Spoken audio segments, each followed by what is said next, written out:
সৰ্থেবাৰীত সংঘটিত হ'ল এক মানৱতাবিহীন ঘটনা।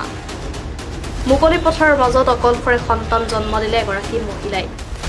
প্ৰখৰ ৰ'দতে সন্তান প্ৰসৱ কৰি অচেতন হৈ পৰিল প্ৰসূতি মহিলাগৰাকী। সৰ্থেবাৰীৰ বটিয়া আৰু খৰিয়াৰ পথাৰৰ মাজত সংঘটিত হ'ল এই ঘটনা। এগৰাকী বিধৱা মহিলাই ৰহস্যজনকভাৱে পথাৰৰ মাজত জন্ম দিলে সন্তান। পথাৰলৈ গৰু বিচাৰি যোৱা লোকে প্ৰত্যক্ষ কৰে অচেতন মহিলাগৰাকীক। প্ৰখৰ ৰ'দত ইতিমধ্যে মৃত্যুমুখত পৰে নৱজাতকটি। এই শোকাবহ ঘটনাই চাঞ্চল্যৰ সৃষ্টি কৰিছে সৰ্থেবাৰীত। জানিব পৰা মতে মহিলাগৰাকীৰ ঘৰ কাৱৈমাৰীৰ ৭ নং ব্লকত। পথাৰত গৰু চাবলৈ অহা এগৰাকী ব্যক্তিয়ে প্ৰত্যক্ষ কৰে প্ৰসূতি মহিলাগৰাকীক। মহিলাগৰাকীৰ কাষত পৰি আছে মৃত নৱজাতক। প্ৰখৰ ৰ'দত নৱজাতকৰ মৃত্যু হোৱাৰ সন্দেহ। কি কাৰণত অকলশৰে আহি পথাৰৰ মাজত এনেদৰে সন্তান প্ৰসৱ কৰিবলগীয়া হ'ল সেই কথা এতিয়া ৰহস্যৰ মাজত। ইতিমধ্যে ঘটনাস্থলীত সৰ্থেবাৰী থানাৰ ভাৰপ্ৰাপ্ত আৰক্ষী বিষয়া মনোৰঞ্জন কোঁৱৰ উপস্থিত হৈছে।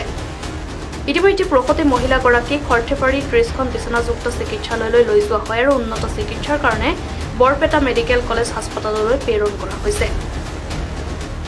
যিজন ব্যক্তিয়ে অবৈধভাৱে প্ৰসৱ কৰিছে, মাইকী এটাক বিধৱা মাইকী এটাক বাচ্চা জন্ম দিয়াৰ উপক্ৰম কৰিছে, গতিকে যাতে দোষী সাৰি নাযায়, গতিকে প্ৰশাসনক এটা অনুৰোধ জনাইছোঁ যাতে দোষীক কৰায়ত্ব কৰি উচিত শাস্তি দিয়ে। দোষী তেওঁক প্ৰসৱ কৰাৰ টাইমত কোনোবা সহায় কৰিছিল নেকি ইয়াতে পথাৰৰ মাজত? ইয়াতে পথাৰৰ মাজত কোনেও সহায় কৰা নাই, দেখা নাই আচলতে। মাছ পথাৰত আহিছে, ইয়াতে আহিছে বোধ হয় 11টামান বজাত আহিছে আৰু মোটামুটিকৈ 11:30মানত মানুহে দেখা পাইছে।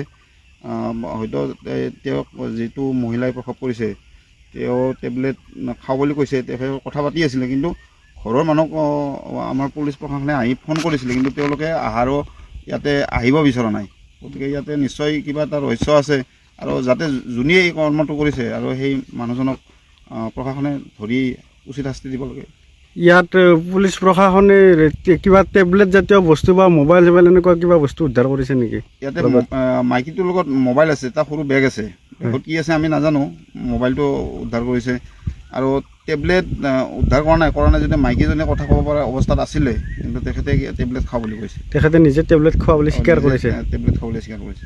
ঘটনাটো আচলতে মই বিপুল আৰু এটা ল'ৰাই মোক ফোন কৰিলে যে এনেকুৱাতে মানে এজন কোনোবা মানে অবৈধ তিৰি বুলি কৈছে, মানে ল'ৰা এটা জন্ম দিছে, আপুনি সোনকালে আহক। এনেকৈ মই আহিলোঁ, আহি মই চালোঁ যে ইয়াত মানে প্ৰশাসন আহি আছে। এতিয়া গম পালোঁ যে তাৰমানে ইতিমধ্যে তাত 3জন মানে ল'ৰা ছোৱালী আছে। গিৰাকটো মৰিছে বুলি শুনিছোঁ মই, আৰু এতিয়া বৰ্তমান এইটো অবৈধ সম্পৰ্ক বুলি মই নিশ্চয় ধাৰণা কৰিছোঁ। এতিয়া প্ৰশাসন আহিছে, প্ৰশাসনে এতিয়া তদন্ত কৰিব, তদন্ত কৰাৰ পিছত আচল ৰহস্যটো গম পাব। বাচ্চাটো কিমান মাহ আছিল? নাই, এনেই মানে অনুমানিক তেওঁ মানে 6-7 মাহমান হৈছে আৰু। এই মুকলি পথাৰত বাচ্চা জন্ম দিছে, দি পেলাই এই মুকলি পথাৰতে পৰি আছে বহু সময় ধৰি, কি ক'ব? নাই, সেইটোতো আচলতে বৰ দুখজনক কথা। সেইটো যিহেতু তাৰমানে আমি জনাত তেওঁ নিশ্চয় কিবা এটা সম্পৰ্ক মানে অবৈধ সম্পৰ্ক থাকিব লাগিব, নহ'লে এনেকুৱা নহয়। নিশ্চয় কিবা এটা মানে অবৈধ সম্পৰ্ক হোৱাৰ কাৰণে তেওঁ মানে এই পথাৰত মানে হেৰিটো এবৰ্চন কৰা যেন মানে অনুভৱ কৰোঁ আৰু। স্বামীৰ মৃত্যু কেইবছৰমান হ'ল মানে গম পোৱা নাই, এই স্বামী য'তে মই মৃত্যু হোৱাটো গম পোৱা নাই, কিন্তু এতিয়া গম পোৱা এনেই জনাৰ মোটামুটি হ'ব লাগে 4-5 বছৰ।